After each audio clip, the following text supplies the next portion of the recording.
అభివృద్ధిపై చర్చకు సిద్ధమని పిఠాపురం టీడీపీ అభ్యర్థి ఎస్వీఎస్ఎన్ వర్మ సవాల్ విసిరారు. నియోజకవర్గంలో 100 కోట్లతో అభివృద్ధి పనులు చేశానన్నారు. పిఠాపురం పలు వార్డుల్లో వర్మ ప్రచారం చేపట్టారు.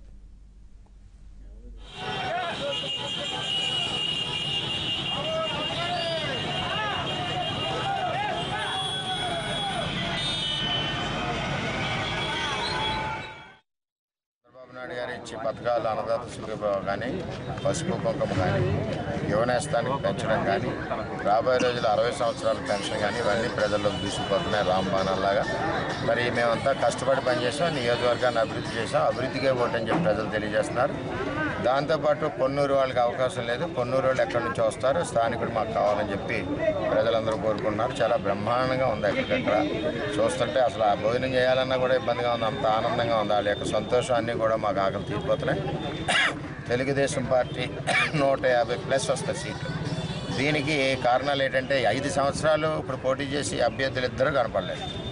పోలీస్ స్టేషన్లో కేసులు కూడా పెట్టారు, వీళ్ళు ఎక్కడ పోయారు, ఓడిపోయి ఎక్కడ ఉన్నారని చెప్పి. అయినా దొరకలేదు, పోలీసులకు కూడా దొరకలేదు. ఈ వేళ వచ్చి నేను ఉన్నానంటే నమ్మేది ఎవరండి? మీరు 5 ఏళ్ళు ఏం వెలగబెట్టారో ప్రజలు తెలుసు కదా.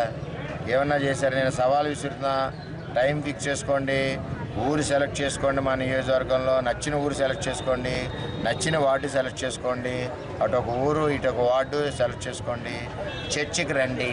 అక్కడ నేనేమీ చేయకపోతే ఓటు అడగను, మీరేమీ చేయకపోతే ఓటు అడగకూడదు. ప్రజల మధ్య చర్చకి మీరు టైం ఫిక్స్ చేసుకోండి. మీకు నచ్చిన వార్డు నియోజకవర్గంలో, నచ్చిన ఏరియా, రైతుల సమస్యలు కానీ, ఆడపడుచుల రోడ్ల సమస్యలు కానీ, ఇంకా మీకు ఏది నచ్చితే అది రండి. దమ్ముంటే 3000 కోట్లు తెచ్చి అభివృద్ధి చేశాం. మేము చూపిస్తాం రికార్డులన్నీ. మీరు రండి, సమయం పెట్టుకోండి.